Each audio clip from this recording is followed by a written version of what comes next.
Somebody named it June-Teenth. It's 19th.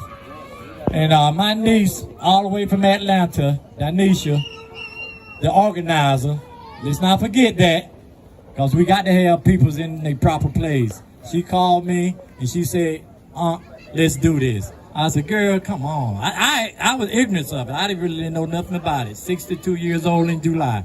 But I just thank God that I called some peoples. I called the pastor. He didn't turn me down. I called Pastor Whitehurst. He didn't turn me down. And I'm just glad to have each and every one out here. Because without you guys, it wouldn't be possible. And I know it's another company that's making a difference. Jamal Frazier, they doing something in Dothan tomorrow. So let's try to support them. Here go Pastor Whitehurst. Amen. God bless you. I'm going to say a little bit. I don't think I need any help from AD over there, Andrew. He know a lot of history. But I want to say a little bit just about the occasion.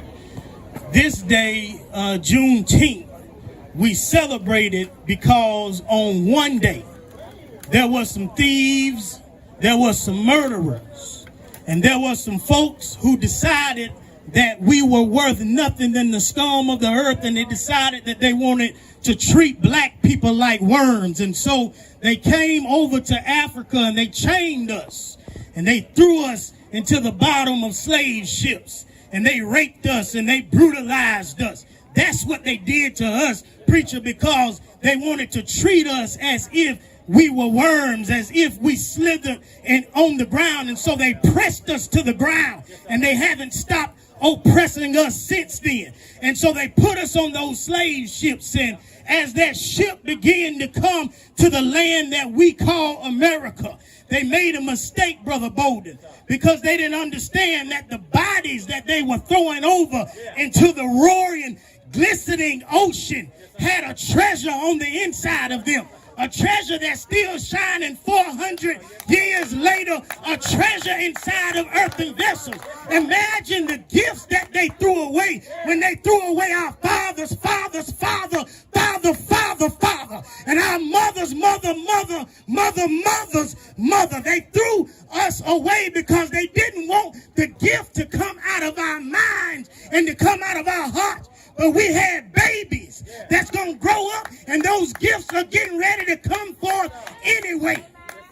We're living on the cusp right now of a time that is the best time in your life, because finally America is recognizing that black is beautiful. America is recognizing that black is valuable. But let me tell you something, we don't need America to recognize that we're beautiful. We've known for a long time that we're beautiful. And the treasure that shines in our ancestors as they paved the trail that hurricanes would follow for years, that treasure deep in their core is the treasure that has the prose of Maya Angelou, that says no matter how far down you press us like worms, like dust we'll still rise.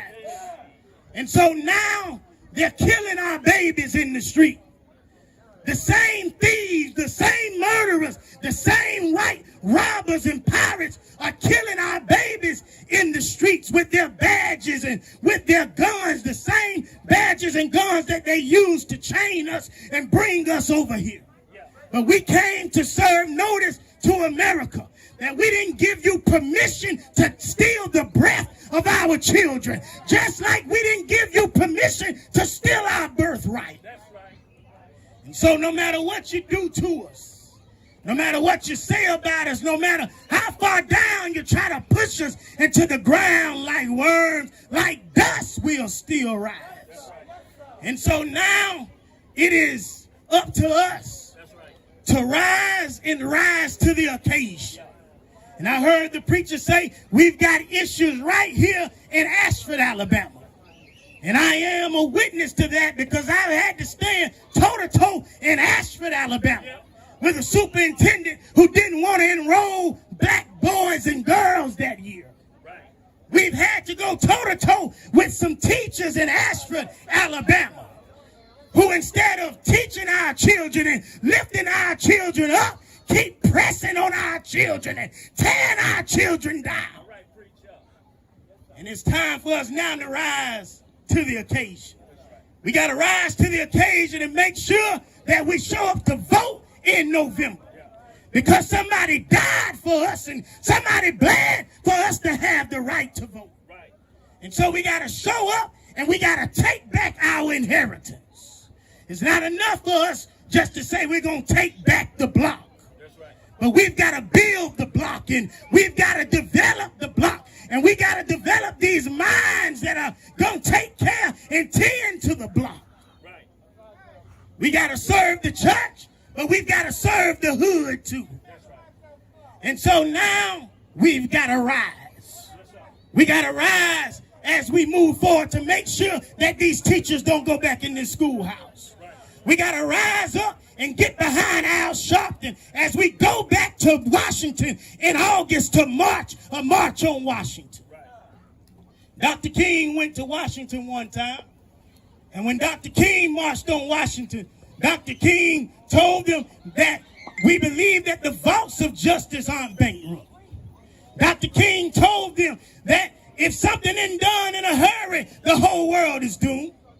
Dr. King told them that we couldn't get back to business as usual, but something had to be done in America. And we've given them 400 years to get things right with black folks in America. And so this time I'm encouraging my mentor, my hero, Al Sharpton. When we go back to Washington this time, we're not going to Washington to ask them to cut us a check. But somebody died for America to be our inheritance. They have misused and abused the funds, fraud, waste, and abuse. And so this time we're asking them, hand over our checkbook. And we're going to vote for Joe Biden as the fiduciary responsibility in November. We're not giving our inheritance to Joe either. But our ancestors died for this. It's their blood and their backs and their shoulders that we stand on.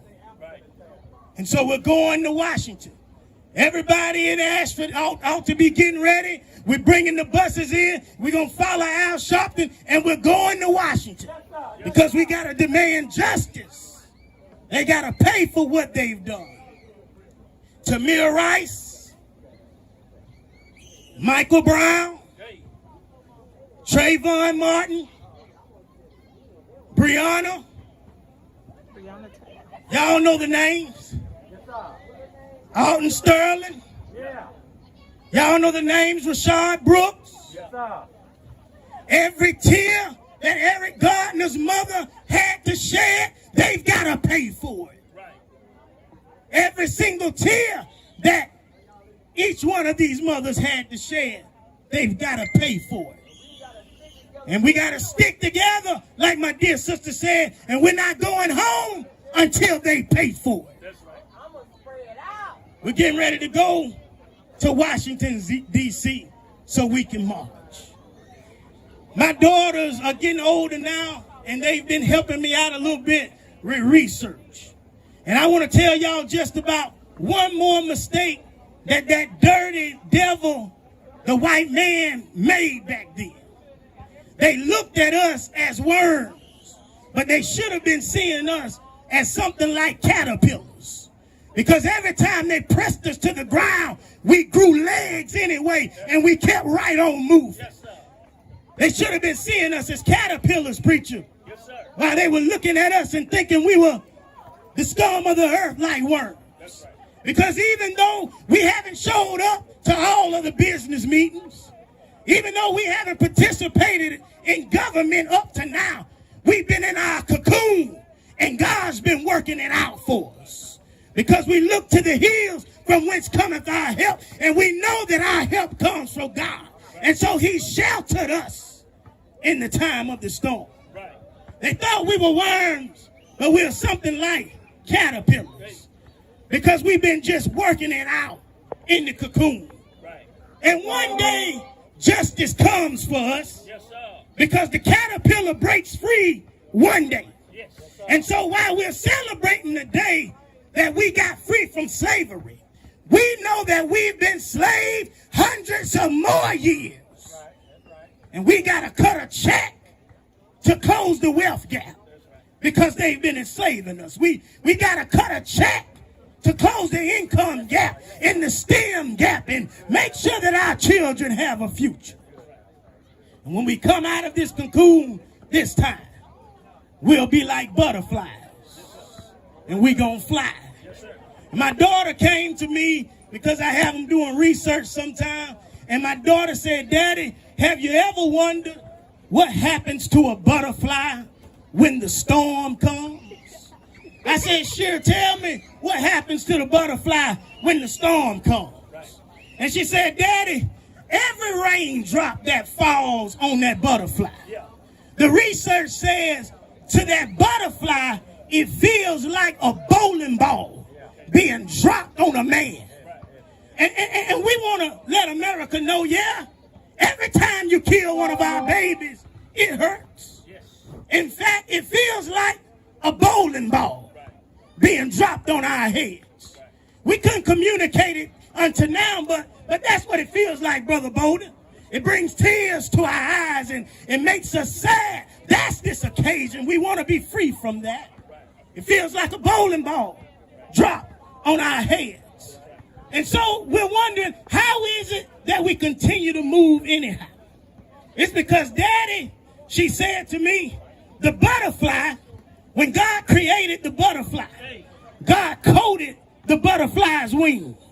And so every teardrop that falls on that butterfly, every raindrop that falls on that butterfly, the wings repel it.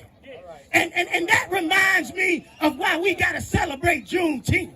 Because no matter what they put us through, we're not worms. We're more like caterpillars. And now we become butterflies. And when we put on the whole armor of God, we're going to stand against every wile of the devil. And God's going to